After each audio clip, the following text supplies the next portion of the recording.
जी Nepal HD television अब तपाईं सँगसँगै।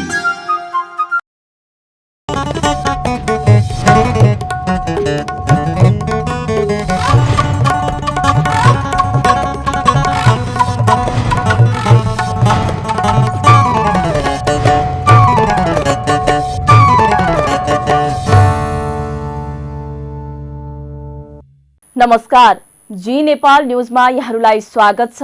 म कविता चापागाई। सुरु गरौं प्रमुख समाचारका शीर्षकहरूबाट। दैनिक उपभोग्य वस्तुमा मूल्य वृद्धि हुँदा सरकारको ध्यान जान नसकेको राष्ट्रिय सभाका सांसद भट्टराईको भनाई। मूल्य वृद्धिले गरिबी जनताहरूको ढाड सेकिएको तर्क। तथ्याङ्क विधेयक 2078 प्रतिनिधि सभाबाट बहुमतले पारित। तथ्याङ्क संकलन गर्नु सरकारको दायित्व रहेको गृहमन्त्री खाँडको भनाई।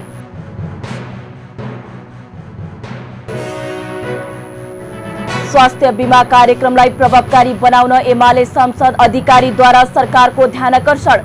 सरकारले जनताको स्वास्थ्यमाथि खेलवाड गर्न खोजेको आरोप।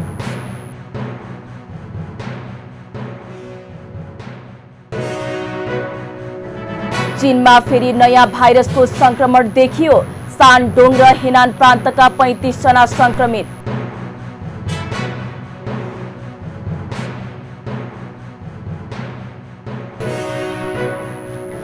र एसिया कप क्रिकेटका क्वालिफायरका खेलहरू ओमानमा हुने। पहिलो उद्घाटन खेलमा श्रीलङ्काले अफगानिस्तानसँग सामना गर्ने।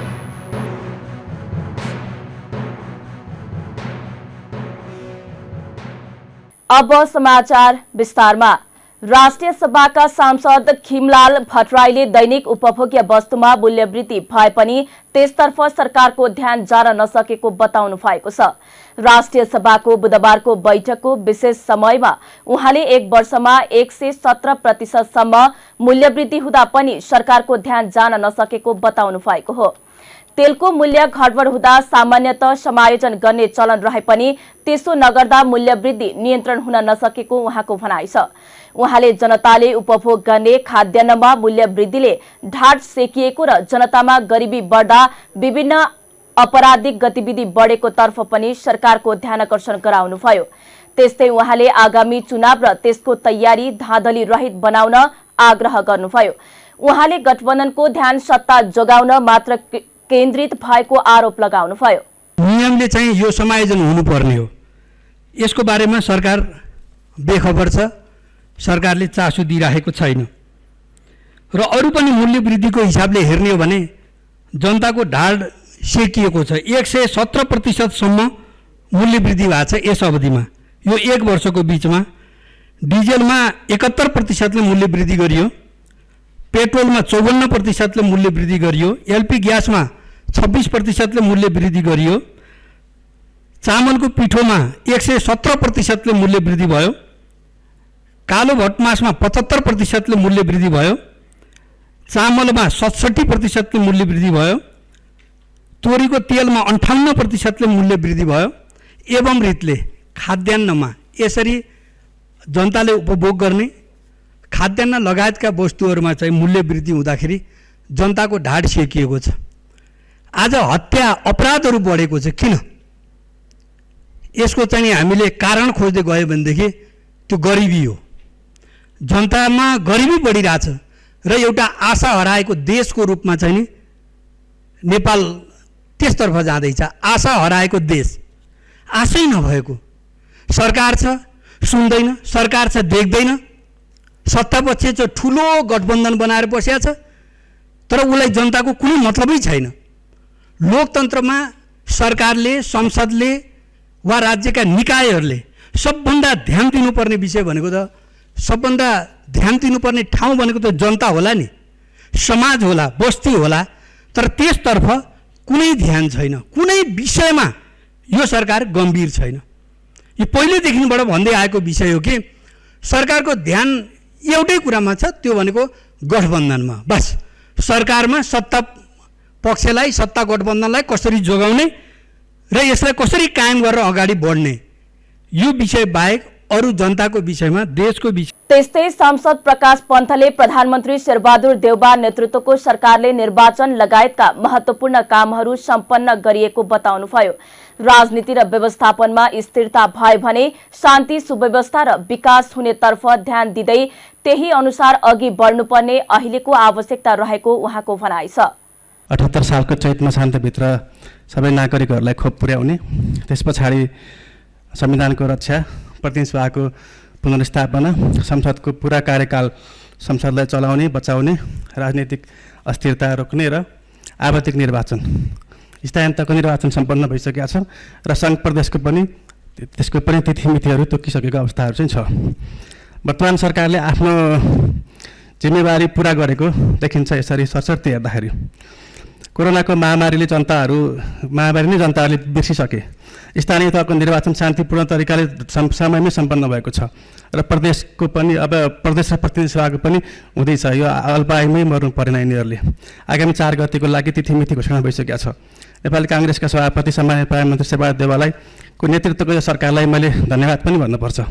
एउटा रेकर्ड पनि कायम भएको छ कि सम्माननीय प्रधानमन्त्री शेरबहादुर देउवा नेतृत्वको सरकारले संविधान जारी भएपछिका लगातार दुवै निर्वाचन, आम निर्वाचनहरू 74 सालको र 79 सालका, त्यो पनि तिनै तहकोलाई सम्पन्न गर्ने अवसर प्राप्त गर्नु भएको छ। एउटा नयाँ रेकर्ड पनि हो। उहाँलाई बधाई पनि भन्न चाहन्छु। र यसरी नेपाली काङ्ग्रेसको सभापति शेरबहादुर देउवाको नेतृत्वको वर्तमान सरकार गठन भएसँगै, यो गठबन्धनको सरकार गठन भएसँगै केही मान्यताहरू चाहिँ स्थापित भएका छन्, केही अभ्यासहरूको चाहिँ स्थापितहरू पनि भएका छन्। अब कुनै पनि प्रधानमन्त्रीहरू जतिसुकै मूर्ख भए पनि, जतिसुकै सन्की भए पनि संसद भङ्ग भइहाल्ने स्थिति चाहिँ अब मुलुकमा छैन। अब प्रतिनिधि सभाले आफ्नो पुरा कार्यकाल चाहिँ पुरा गर्ने कुरामा अब कुनै शङ्का पनि छैन। त्यस्तै सांसद जितेन्द्र नारायण देवले सरकारले युगान्तकारी कामहरू गरेको स्मरण गर्दै प्रतिपक्षीय दल रचनात्मक हुनुपर्नेमा नकारात्मक वादको शिकार भइरहेको बताउनुभयो। उहाँले नयाँ ढङ्गको राजनीतिक संस्कारको जरुरी रहेको पनि बताउनुभयो। हुनुपर्छ। प्रतिपक्ष भनेको डेमोक्रेसीको सुन्दरता हो, तर त्यो कन्स्ट्रक्टिभ विपक्ष हुनुपर्दछ। तर अत्यन्त नकारवाद, निहिलिजमको शिकार प्रमुख प्रतिपक्ष भइराखेको छ। म चाहन्छु सम्माननीय अध्यक्ष महोदय मार्फत म आग्रह गर्न चाहन्छु, एउटा कन्स्ट्रक्टिभ एप्रोच लिएर आउनुहोस्। अनावश्यक ढङ्गले यो तित्राको मुखै बैरी, सुन्नै चाहिँ एकदम चाहिँ कान थुन्नुपर्ने जस्ता शब्दहरूको प्रयोग गरेर विषयहरू उठाएर यस्तो हामी एउटा अमिलो राजनीतिक वातावरण, तितो राजनीतिक वातावरण हामी नबनाउँ। किन भन्दाखेरि अहिले पनि नेपालको अगाडि केही यस्ता एजेन्डाहरू छन्, हाम्रो देशकै अगाडि, पिपुलको अगाडि केही यस्ता एजेन्डाहरू छन् जसमा नेपालका मेजर पोलिटिकल फोर्सेसहरू एक भएर जानुपर्ने स्थिति छ। यस्तो बेलामा एउटा नयाँ ढङ्गको पोलिटिकल कल्चरको हामी विकास गरौँ भन्ने पहिलो म चाहिँ अनुरोध गर्न चाहन्छु सम्माननीय अध्यक्ष महोदय। दोस्रो कुरा, जहाँसम्म गठबन्धन अहिलेको जो सरकार छ, अहिलेको जुन गठबन्धनले जुन को नेतृत्व गरिराखेको छ, त्यसको अगाडि मेजर रूपमा हामी निर्वाचनमा जाँदैछौँ। कुरा प्रष्ट भइसकेको छ कि हामी एउटा गठबन्धन गरेर सरकार निर्वाचनमा, आगामी निर्वाचनमा गइराखेका छौँ। गठबन्धनलाई पनि काम लाग्ने गरी र यो मुलुकको मेजर पोलिटिकल फोर्सेसलाई काम लाग्ने गर्ने 2-4 विषयहरू आज म उठाउन चाहन्छु। बिना व्याख्या उठाउन चाहन्छु, समय छैन। आजको प्रमुख विषय भाइटल विषय यो मुलुकको अगाडि, जनताको अगाडि के छ, केमा हामीले ध्यान दिनुपर्दछ भन्दाखेरि मैले देखेको आज खास गरेर 4वटा विषयहरू जसलाई चाहिँ गठबन्धनले, नेपाल सरकारले र नेपालका अन्य पनि मेजर पोलिटिकल फोर्सेसहरूले लिएर जाँदाखेरि मात्रै नेपालको सामाजिक आर्थिक, नेपाली समाजको सामाजिक आर्थिक रूपान्तरण हुन्छ र हामी एउटा नयाँ, एउटा विकसित र समृद्ध एउटा चाहिँ समाजतिर हामी लम्कन छौँ भन्ने मलाई लाग्छ। त्यो विषय सांसद सुरेश आलेमगरले जनताको माग र पहिचानका आधारमा प्रदेश 1 को नामाकरण गर्न माग गर्नुभयो। बैठकमा कानून मन्त्री गोविन्द प्रसाद शर्मा कोइरालाले मन्त्री परिषदको निर्णयबाट जारी भएको बेपत्ता पारिएका व्यक्तिको छानबिन, सत्य निरूपण तथा मेलमिलाप आयोग ऐन 2071 को दफा 42 बमोजिमको बाधा अड्काउ फुकाउ आदेश सभा समक्ष पेश गर्नु भएको थियो। राष्ट्रिय सभाको अर्को बैठक भदौ 6 गते बोलाइएको छ। तथ्याङ्क विधेयक 2078 प्रतिनिधि सभाबाट बहुमतले पारित भएको छ। बुधबार बसेको प्रतिनिधि सभा बैठकमा प्रधानमन्त्री शेरबहादुर देउवाका तर्फबाट गृहमन्त्री बालकृष्ण खाडले राष्ट्रिय सभाको सन्देश सहितको उक्त विधेयक प्रस्तुत गर्नुभएको थियो। सो क्रममा गृहमन्त्री बालकृष्ण खाडले ऐनलाई समय सान्दर्भिक बनाउन र तथ्याङ्क सम्बन्धी आवश्यकता पूरा गर्न विधेयक अघि बढाइएको जानकारी दिनुभयो।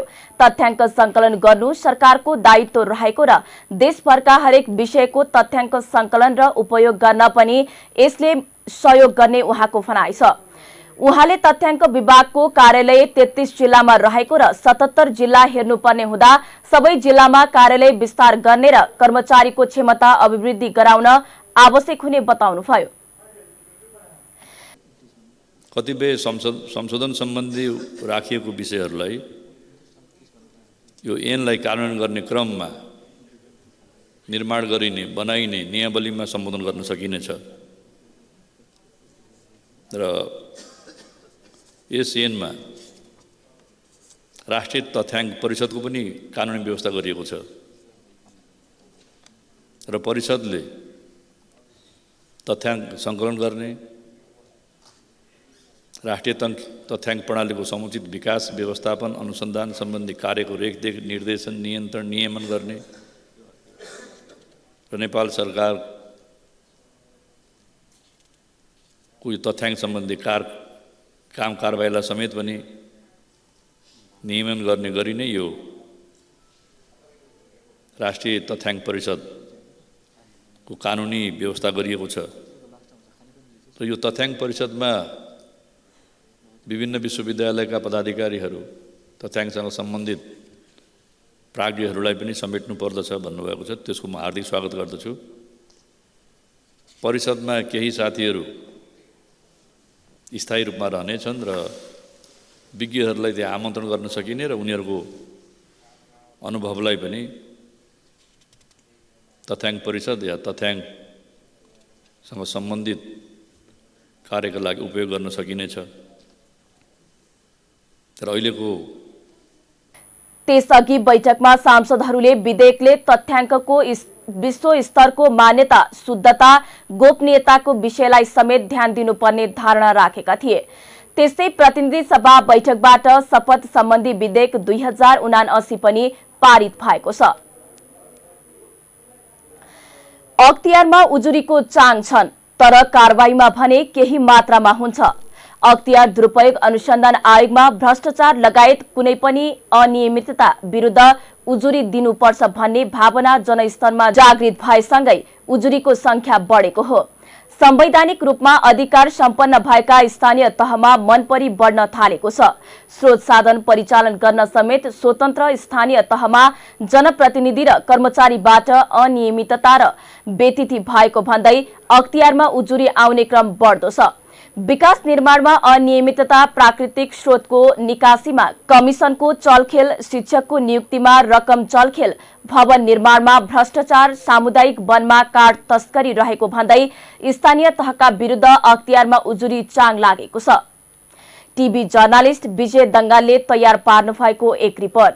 अख्तियार दुरुपयोग अनुसन्धान आयोगको केन्द्रीय कार्यालयमा उजुरी पर्ने क्रम बढ्दो छ। आयोगमा चालु आर्थिक वर्षको साउन 20 गतेसम्ममा 1432 उजुरी परेका छन्। आयोगका प्रवक्ता श्याम प्रसाद भण्डारीका अनुसार लिखित उजुरी 557, हुलाक मार्फत 272, इमेल मार्फत 253, वेबसाइट मार्फत 193, टेलिफोन मार्फत 14, समाचार मार्फत 36, फेसबुक मार्फत 10, भाइबर मार्फत 2 र अन्य गरी 25 वटा उजुरी परेका छन्। यसै गरी आयोगको कञ्चनपुरमा रहेको कार्यालयमा 95, पोखरामा 70, बुटवलमा 67, नेपालगञ्जमा 41, बर्दिवासमा 92, सुर्खेतमा 94, हेटौडामा 85, इटहरीमा 94 र आयोगको मुख्य कार्यालय टंगालमा 794 वटा उजुरी परेको थियो। आयोगले चालु आर्थिक वर्षको 20 दिनमा घुस मागेको आरोपमा 3 जनालाई पक्राउ गरेको थियो। पक्राउ पर्नेमा 1 उपसचिव र 2 अधिकृत थिए। यही साउन 1 गतेदेखि साउन 20 गतेसम्म अख्तियार दुरुपयोग अनुसन्धान आयोगको कार्यालय टंगाल तथा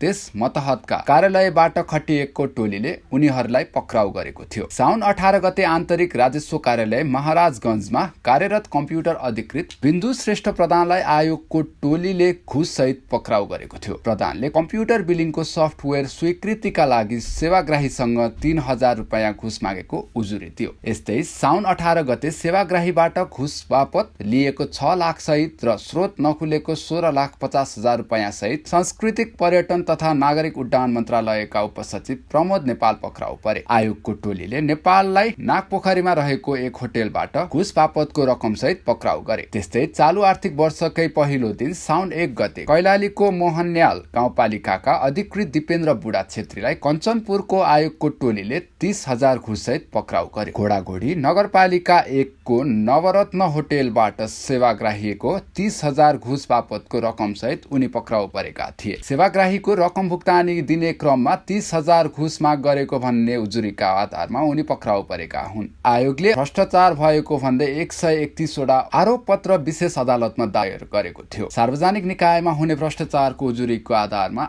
आयोगले अनुसन्धान पछि आरोप पत्र दायर गरेको थियो। चालु आर्थिक वर्षको साउन 20 गते भित्रमा आयोगले 6 आरोप पत्र दायर गरेको छ। मध्यपश्चिमका 5 वटा जिल्ला मध्ये यस वर्ष बाँकेमा सबैभन्दा बढी 165 वटा उजुरी अख्तियारमा दर्ता भएको छ। 106 वटा उजुरी परेको दाङपछि बर्दिया तेस्रो नम्बरमा छ। बर्दियामा 100 वटा, रोल्पामा 30 र प्युठानमा 5 वटा उजुरी अख्तियारमा परेका छन्। गत वर्ष बर्दियामा 141 वटा उजुरी परेको थियो। कोहलपुरमा अहिलेसम्म 23,18,000 रुपैयाँ र बाँकेमा 26 जना, बर्दिया 8 जना र दाङमा 4 गरी 38 जना पक्राउ परे। आयोगले बेला बखत स्टिङ अपरेसन गर्छ, जसमा हालसम्म बाँकेबाट 19 जना, बर्दियाबाट 7 जना र दाङबाट 3 जना अख्तियार दुरुपयोग आरोपमा पक्राउ परे। कानून विपरीत गल्ती गर्ने र अख्तियारी दुरुपयोग गर्ने अधिकारीलाई आयोगले सजाय दिन्छ। ऐन नियम व्यवस्थित गर्दै भ्रष्टाचार रोक्न आयोगले कुनै कसर बाँकी नराख्ने बताउँदै आएका छन्। जी न्यूज नेपालका लागि विजय, काठमाडौँ। सत्तारूढ नेपाली कांग्रेसका सांसद जितेन्द्र नारायण देवले सरकारले राम्रो काम गर्दा पनि प्रमुख प्रतिपक्षीय दल नेकपा एमालेले साथ नदिएको गुनासो गर्नु भएको छ। आज बुधबार राष्ट्रिय सभा बैठकमा विशेष समय लिएर बोल्दै पूर्व मन्त्री समेत रहनुभएका सांसद देवले निष्पक्ष ढंगले पालिका चुनाव सम्पन्न हुनु, महिला हिंसा विरुद्धको ऐन संशोधन हुनु, प्रतिनिधि सभा र प्रदेश सभाको चुनावको मिति घोषणा हुनु, नागरिकता सम्बन्धी ऐन संशोधन हुनु सरकारको ऐतिहासिक काम भए पनि एमालेले साथ नदिएको बताउनु भएको हो। उहाँले एमालेलाई सरकारप्रति नकारात्मक भाव मात्रै राखेर अघि नबढ्न पनि पटक पटक आग्रह गर्नुभयो। लोकतन्त्रमा प्रतिपक्षीय दल भनेको रचनात्मक हुनुपर्ने उल्लेख गर्दै सांसद देवले सकारात्मक सोच लिएर आउन पनि प्रमुख प्रतिपक्षीय दल एमालेलाई आग्रह गर्नुभयो। उहाँले भन्नुभयो, सरकारले 3-4 वटा युगान्तकारी काम गरेको छ। शान्तिपूर्ण तरिकाले स्वतन्त्र ढंगले पालिका चुनाव सम्पन्न भएको छ। अब मंसिर 4 गते प्रतिनिधि सभा र प्रदेश सभाको चुनाव हुन गइरहेको छ। यही सदनले महिला हिंसा विरुद्धको ऐन संशोधन गरेको छ। यही सदनले नागरिकता सम्बन्धी ऐनलाई संशोधन गरेको छ। नेपाली कांग्रेस जाजरकोटले 15 जना नेतालाई स्पष्टीकरण माग गरेको छ। गत स्थानीय तहको निर्वाचनमा पार्टीका आधिकारिक उम्मेद्वारलाई हराउन भूमिका निर्वाह गरेका र निष्क्रिय भई बसेका भन्ने गुनासो उम्मेद्वारहरूबाट आएपछि कारबाहीका लागि स्पष्टीकरण माग गरिएको नेपाली कांग्रेस जाजरकोटका उपसभापति एवं अनुशासन समितिका संयोजक खड्ग बहादुर बुढाले जानकारी दिनुभयो। स्थानीय तहको निर्वाचनमा पार्टीका आधिकारिक उम्मेद्वारहरूलाई हराउन निष्क्रिय बसेको भन्ने गुनासोको आधारमा कारबाहीका लागि स्पष्टीकरण माग गरिएको छ। उम्मेद्वार सहित ओडा र पालिका कार्य समितिबाट निर्णय सिफारिस भएकाले नेपाली कांग्रेसको विधान 2017 संशोधन सहितको धारा 34 को उपधारा 4 क, ख र ग बमोजिम पार्टीबाट कारबाही गरिनेछ। आफूमाथि लागेको आरोप के कस्तो हो वा होइन र चित्त बुझ्दो जवाब सहित पत्र प्राप्त भएको मितिले 15 दिनभित्र लिखित जवाब पेश गर्न पत्र पठाएको बुढाले बताउनुभयो। नेकपा एमालेका सांसद खगराज अधिकारीले स्वास्थ्य बीमा कार्यक्रममा देखिएका जटिलता हटाउन, यसलाई प्रभावकारी बनाउन सरकारको ध्यानकर्षण गराउनु भएको छ। बुधबार बसेको प्रतिनिधि सभा बैठकमा अधिकारीले स्वास्थ्य बीमा बापतको रकम उपलब्ध नगराएर सम्पूर्ण सरकारी अस्पताल र प्रतिष्ठानमा उक्त सेवा नै बन्द हुने अवस्थामा पुगेको भन्दै यस सम्बन्धी जटिलता हटाउन सरकारको ध्यानकर्षण गराउनु भएको हो। उहाँले स्वास्थ्य बीमा कार्यक्रममा बीमितहरूबाट 11 अर्ब संकलन भए पनि उक्त सेवालाई बन्द गराउने अवस्थामा सरकारले पुर्याएको जिकिर गर्नुभयो। अधिकारीले स्वास्थ्य बीमामा सरकारले हेल्थ चेक राई गरेर जनताको स्वास्थ्यमाथि खेलवाड गर्न खोजेको बताउनुभयो।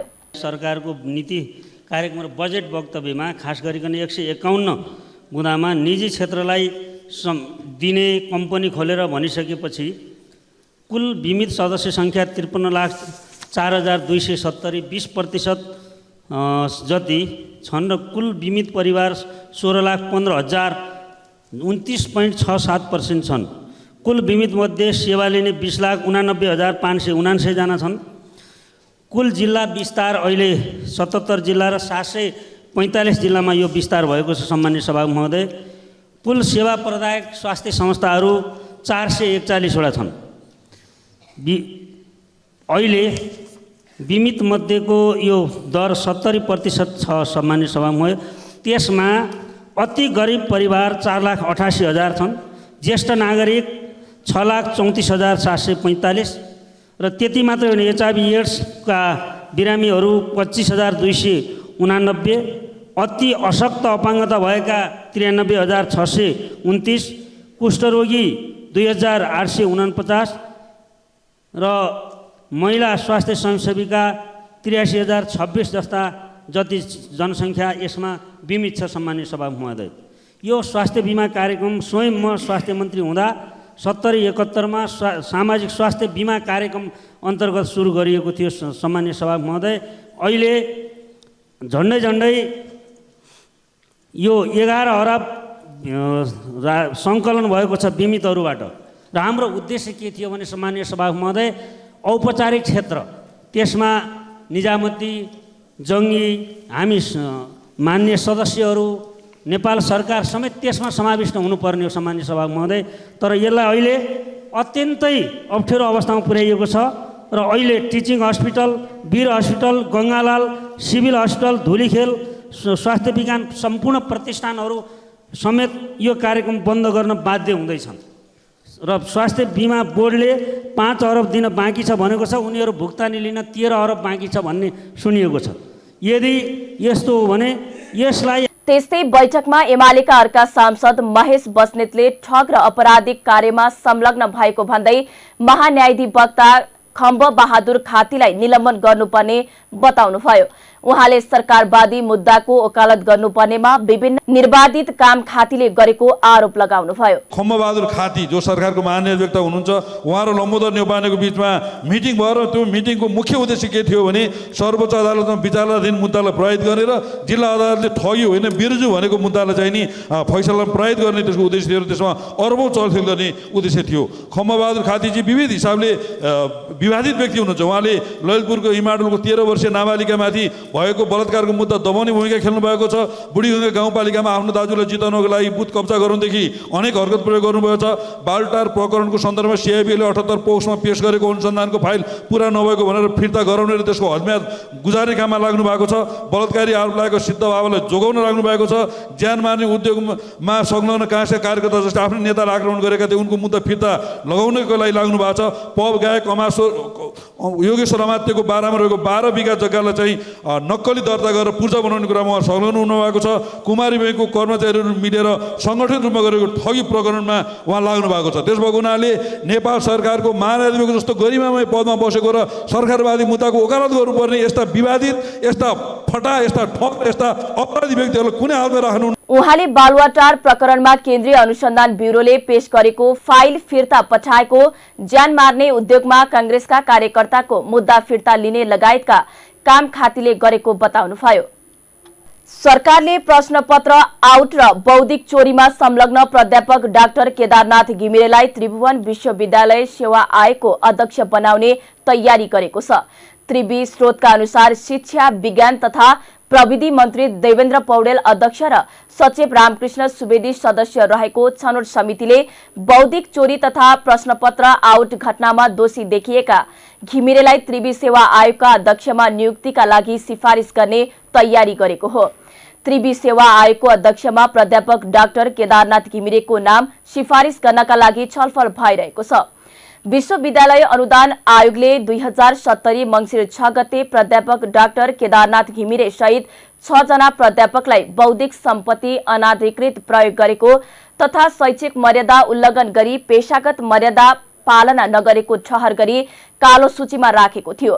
4 वर्ष अगाडि लिएको उपप्राध्यापक पदको लिखित परीक्षामा त्रिवी सेवा आयोगका तत्कालीन अध्यक्ष ईश्वर कुमार दत्त र सदस्य केदारनाथ घिमिरेले समक्ष र काबिललाई फेल गराई असमक्षहरूलाई प्रश्नपत्र पहिल्यै आउट गरी सेटिङ गरी पास गराएको विषयमा अख्तियार दुरुपयोग अनुसन्धान आयोग, सतर्कता केन्द्र र प्रधानमन्त्री कार्यालयमा उजुरी परेको थियो। प्रमाणसहित उजुरी परेपछि अख्तियारले छानबिन गरेको थियो। राष्ट्रिय सतर्कता केन्द्रले त्रिवी सेवा आयोगका केदारनाथ घिमिरेले ईश्वर चन्द्र दत्तसँग मिलेर घुस लिएकालाई मात्र उपप्राध्यापकमा पास गराएकाले छानबिन गरी कारवाही गर्नका लागि अख्तियारलाई प्रतिवेदन बुझाएको थियो। सेवा आयोगका अध्यक्ष प्राध्यापक डाक्टर लालु प्रसाद पौडेलको पदावधि 18 साउनमा सकिएपछि सरकारले कांग्रेस निकट घिमिरेलाई नियुक्तिको तयारी गरेको हो। आगामी मङ्सिर 4 गते हुने प्रतिनिधि सभा र प्रदेश सभा सदस्य निर्वाचनमा फोटो सहितको मतदाता नामावलीमा नाम भई मङ्सिर 3 गतेसम्म 18 वर्ष उमेर पुग्नेले मतदान गर्न पाउने भएका छन्। निर्वाचन आयोगले मतदाताको उमेर सम्बन्धी अन्तिम मिति तय गर्दै सो निर्णय गरेको हो। मङ्सिर 4 गते मतदान हुँदैछ। 2079 साउन 19 गतेसम्म फोटो सहितको मतदाता नामावलीमा नाम समावेश भएकाले मात्रै यो सुविधा पाउनेछन्। आयोगले साउन 20 गतेबाट नयाँ मतदाताको नामावली संकलन गर्ने कार्य स्थगित गरिसकेको छ।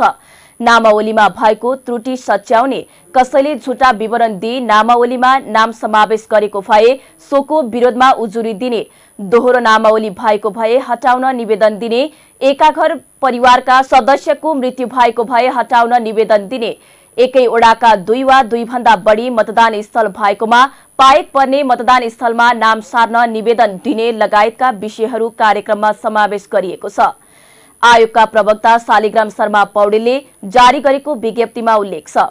आयोगले नामावली अध्यावधिक कार्यका लागि इमेल, फ्याक्स तथा अनलाइन समेतबाट निवेदन दिने व्यवस्था गरिएको छ।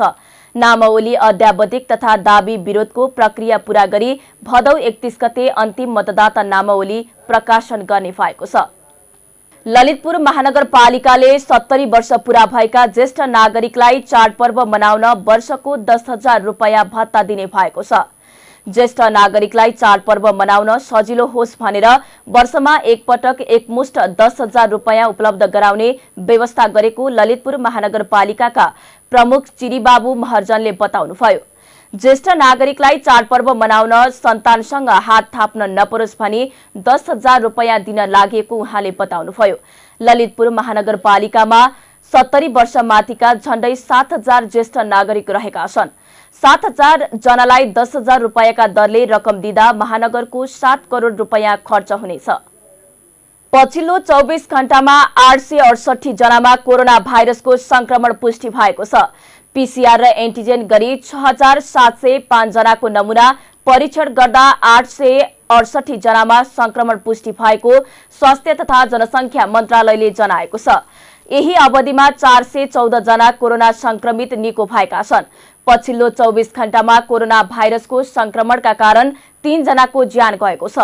अहिले नेपालमा 5,885 जना कोरोना भाइरसका सक्रिय संक्रमित रहेका छन्। यसैबीच पछिल्लो 24 घण्टामा 1,38,840 जनाले कोरोना विरुद्धको खोप लगाएका स्वास्थ्य तथा जनसंख्या मन्त्रालयले जनाएको छ। अब अर्थ समाचार। 7 प्रदेशका 68 स्थानीय तहले अझै बजेट सार्वजनिक गरेका छैनन्। आर्थिक वर्ष 2078-79 असार 10 मा बजेट पारित गरेर पेश गरिसक्नुपर्ने संवैधानिक व्यवस्था भए पनि ती स्थानीय तहले अझै सार्वजनिक गरेका छैनन्। चालू आर्थिक वर्ष 2079-80 को पहिलो महिना सकिन लाग्दा पनि बजेट पेश हुन सकेको छैन। संघीय मामिला तथा सामान्य प्रशासन मन्त्रालयका अनुसार 753 स्थानीय तह मध्ये 685 स्थानीय तहले मात्र हालसम्म बजेट पेश गरेका छन्। 68 स्थानीय तहले तोकिएको मिति नागेको एक महिना भन्दा बढी हुँदा समेत बजेट सार्वजनिक गरेका छैनन्। मन्त्रालयका प्रवक्ता वसन्त अधिकारीले अनिवार्य रूपमा बजेट पेश गर्नुपर्ने कानूनी व्यवस्था भए पनि धेरैले बजेट ल्याउन नसकेको बताउनुभयो। बजेट पेश गर्नका लागि 2 पटक सूचना सार्वजनिक गरे पनि 68 वटा स्थानीय तहले बजेट पेश गर्न नसकेको उहाँले जानकारी दिनुभयो। बजेट पेश नगरेका 68 स्थानीय तह मध्ये मध्य प्रदेशका 39 स्थानीय तह रहेको मन्त्रालयले जनाएको छ। यस्तै 137 स्थानीय निकाय रहेको प्रदेश 1 मा 5 वटा स्थानीय तहले बजेट पेश गरेका छैनन्। 119 स्थानीय निकाय रहेको बागमती प्रदेशमा 4 वटा स्थानीय तहले बजेट पेश गरेका छैनन्। गण्डकी प्रदेशका 85 स्थानीय तह मध्ये एउटा स्थानीय तहले बजेट सार्वजनिक गरेको छैन। त्यस्तै लुम्बिनी प्रदेशका 109 स्थानीय तह मध्ये 10 वटाले अझै बजेट सार्वजनिक गरेका छैनन्। कर्णाली प्रदेशका 79 स्थानीय तह मध्ये 4 वटाले बजेट सार्वजनिक गरेका छैनन्। सुदूरपश्चिम प्रदेशका 88 स्थानीय तह मध्ये 5 वटाले बजेट सार्वजनिक गरेका छैनन्। यसरी स्थानीय तहहरूले तोकिएको समयमै बजेट तथा कार्ययोजना पेश गर्न नसक्नुले स्थानीय तहको प्रशासकीय क्षमतामै प्रश्न उठ्ने गरेको छ। लगातार तेस्रो दिन आज बुधबार पनि शेयर बजार घटेको छ। शेयर बजार परिसूचक नेप्से आज 5.11 अंकले घटेर 2057.68 बिन्दुमा झरेको छ। आज उत्पादन तथा लगानी बाहेक सबै समूहको शेयर ओह्रालो लागेको छ। नेप्सेसँगै कारोबार रकममा पनि कमी आएको छ। 218 वटा कम्पनीको 46,40,000 किता शेयर 1,93,55,00,000 रुपैयाँमा कारोबार भएको छ। सबैभन्दा धेरै नागरिक लगानी कोषको 10,68,00,000 रुपैयाँको शेयर किनबेच भयो। आज हिमालयन एभरेस्ट इन्सुरेन्सको शेयर 10% घटेको छ। यस्तै Himalayan power partner, goodwill finance, Lakshmi लघुवित्त, कर्णाली विकास बैंक, मञ्जुश्री फाइनान्स र रिभर फल्स कम्पनीको शेयर 3% भन्दा धेरैले घटेको छ। समग्रमा बजार घटे पनि हिमालयन हाइड्रो पावरको शेयर भने 10% बढेको छ। अब अन्तर्राष्ट्रिय समाचार। चीनमा फेरि नयाँ भाइरसको संक्रमण देखिएको छ। जनावरबाट उत्पन्न नयाँ प्रकारको हेनिपा भाइरसको संक्रमण देखिएको ग्लोबल टाइम्सले जनाएको छ। यो भाइरसको संक्रमण अहिलेसम्म सानडोङ र हेनान प्रान्तमा देखिएको र 35 जना मानिस संक्रमित भएको खबरमा उल्लेख छ। जरोका बिरामीको घाँटीको स्वाब परीक्षण गर्दा संक्रमण पुष्टि भएको हो। संक्रमित भएका उनीहरू जनावरको सम्पर्कमा रहेका भनिएको छ। यो संक्रमण जनावरबाटै सरेको हुन सक्ने अनुमान गरिएको छ।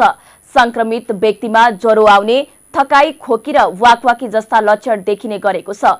हेनिपा भाइरसको अहिलेसम्म कुनै खोप वा औषधि बनेको छैन। संक्रमितहरूलाई मिल्दोजुल्दो रोगको औषधि मार्फत उपचार गरिनेछ। चीनमा यसअघि सन् 2019 को डिसेम्बरमा कोरोना भाइरसको संक्रमण देखिएको थियो। यो भाइरस अहिले विश्वभर फैलिएको छ भने यसको संक्रमणका कारण कैयौंको ज्यान गएको छ। अब खेल समाचार। एसीसी एशिया कप क्रिकेटका क्वालिफायरका खेलहरू ओमानमा हुने भएको छ। एसियन क्रिकेट काउन्सिल एसीसीले बुधबार विज्ञप्ति निकालेर छनौट खेलहरू ओमानमा हुने जानकारी दिएको हो। यही अगस्त 27बाट यूएईमा सुरु हुने एशिया कपका लागि छनौट प्रतियोगिता अगस्त 20बाट 24सम्म हुनेछ। प्रतियोगितामा सिंगापुर, यूएई, हङकङ र कुवेत सहभागी हुने एसीसीले जनाएको छ। सहभागी सबै टोलीले एकअर्कासँग प्रतिस्पर्धा गर्नेछन् भने शीर्ष स्थानको टोली एशिया कपका लागि छनौट हुनेछन्। यहाँबाट छनौट हुने टोली समूह ए मा रहेको छ। समूह ए मा साबिक विजेता भारत सहित पाकिस्तान रहेका छन्। प्रतियोगितामा 6 टोली सहभागी हुँदैछन्। एसीसीले सहभागी 6 टोलीलाई 2 समूहमा विभाजन गर्दै खेल तालिका सार्वजनिक गरेको हो। समूह बी श्रीलङ्का, बंगलादेश र अफगानिस्तान रहेको छ। T20 फर्म्याटको प्रतियोगितामा समूहको शीर्ष 2 टोलीले सुपर 4 मा स्थान बनाउनेछन्। सुपर 4 मा एक अर्का विरुद्ध खेल्नेछन्। त्यसपछि शीर्ष 2 टोलीले फाइनल खेल्ने एसीसीले जनाएको छ। अगस्तमा पहिलो उद्घाटनमा खेल श्रीलङ्का र अफगानिस्तान बीच हुनेछ। खेल समाचारसँगै हामी जी नेपाल न्यूजको अन्त्यमा आइसकेका छौं। जाँदै प्रमुख समाचारका शीर्षकहरू पुनः एकपटक। दैनिक उपभोग्य वस्तुमा मूल्य वृद्धि हुँदा सरकारको ध्यान जान नसकेको राष्ट्रिय सभाका सांसद भट्टराईको भनाई। मूल्य वृद्धिले गरिबी जनताहरूको ढाड सेकिएको तर्क। तथ्याङ्क विधेयक 2078 प्रतिनिधि सभाबाट बहुमतले पारित। तथ्याङ्क संकलन गर्नु सरकारको दायित्व रहेको गृहमन्त्री खाँडको भनाई।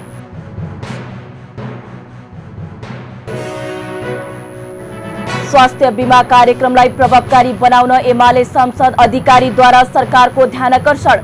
सरकारले जनताको स्वास्थ्यमाथि खेलवाड गर्न खोजेको आरोप।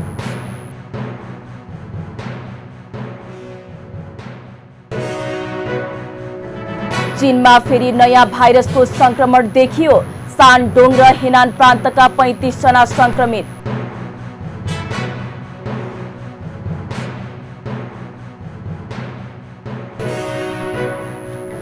र एसिया कप क्रिकेटका क्वालिफायरका खेलहरू ओमानमा हुने। पहिलो उद्घाटन खेलमा श्रीलङ्काले अफगानिस्तानसँग सामना गर्ने। हौस् त अहिलेलाई जी नेपाल एचडी न्यूज यति नै। ताजा समाचार र मनोरञ्जनका लागि जी नेपाल एचडी टेलिभिजन हेर्दै रहनुहोला। नमस्कार।